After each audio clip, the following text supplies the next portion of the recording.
Alors j'ai fait le choix d'être marraine parce que j'avais très envie en fait de créer un échange avec un jeune, de le voir grandir et en fait j'ai découvert que la Fondation Bouygues, elle permettait de créer un lien avec un jeune. En plus ce sont des jeunes qui sont extrêmement méritants, qui ont des excellentes notes et qui peut-être sont un petit peu en difficulté personnelle et auraient besoin d'un petit coup de pouce, d'un petit peu d'accompagnement professionnel. Et la première rencontre, bon, faut pas se leurrer, c'est difficile. On sait pas quoi se raconter, il faut avoir envie de le faire. J'avais très envie de créer ce lien. Je pense qu'Éric, mon filleul aussi. Et il a fallu qu'on se donne le change tous les deux. Et on a fait l'effort de le faire. Donc on se présente, on raconte chacun un petit peu notre cursus. Et si je dois donner un petit conseil aux futurs parrains-marraines, il faut aussi donner de sa personne. On n'est pas là pour raconter notre CV. Et le jeune en face de nous, quelque part, il se doute bien qu'on a fait une belle carrière chez Bouygues, mais lui, son avenir, il n'est pas forcément chez Bouygues. Par contre, ce qui l'intéresse, c'est qui on est personnellement, et est-ce qu'il va pouvoir créer un vrai lien avec nous. On avait convenu de s'appeler une fois par mois, ou une fois tous les 15 jours, pour créer un lien pérenne et solide. Et puis, on échangeait pendant 1 heure. Et au bout du 3e coup de fil, on s'est rencontrés, on a été au restaurant.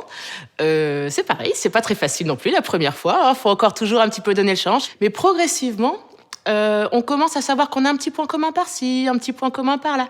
Et on va commencer en fait à partager des choses. Par exemple, il m'a raconté qu'il devait travailler sur créer une éolienne de toutes pièces dans le cadre de son cursus scolaire. Et moi, je venais de voir comme par hasard l'enfant qui dompte le vent ou quelque chose comme ça. Enfin, j'avais vu un film sur ce thème-là.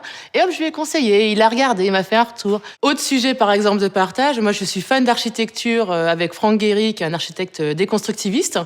Et en fait, c'est un architecte qui travaille avec le logiciel CATIA. Et comme Eric est passionné d'informatique et de programmation, le logiciel CATIA, qui a été fait par Dassault, il le connaît par cœur aussi. Donc on a pu échanger sur ce logiciel. Enfin voilà, j'apprends d'Eric et Eric apprend de moi.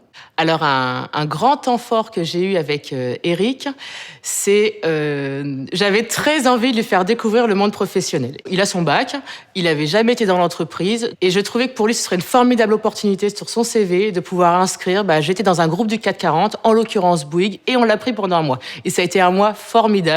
Il a appris parce qu'il a découvert le monde de l'entreprise, mais même moi, il m'a apporté sur mes dossiers, sur mes contrats. Grâce à lui, j'ai résolu un de mes problèmes. Il veut se lancer dans la cybersécurité. C'est pas du tout mon domaine d'activité, mais conclusion, il est très compétent sur l'informatique. J'avais besoin d'Eric pour faire de la programmation Excel. Il s'est lancé là-dedans à corps perdu et il m'a résolu un problème que ça fait 10 ans dans l'entreprise qu'on n'avait pas réussi à résoudre. Alors, l'entreprise est très contente d'avoir eu ce petit jeune avec nous. À la fin du stage, tous les deux, on a eu beaucoup d'émotions parce qu'on s'est rendu compte que ce petit lien privilégié qu'on avait réussi à nouer, pendant ce mois, on a été ensemble tous les jours. Il allait s'arrêter. Finalement, on est allés re-rentrer dans nos petits coups de fil quotidiens, nos petits restaurants. Alors, si je devais donner un conseil pour un futur parrain ou une future marraine qui voudrait se lancer dans la Fondation Bouygues et devenir parrain-marraine d'un filleul, je lui conseillerais d'oser, de faire confiance à son futur filleul, et il va falloir être patient. Ça se crée tout doucement et il faut continuer d'essayer. Il faut quand même se donner 3-4 fois pour créer le lien, identifier les points communs et après, c'est un pur bonheur.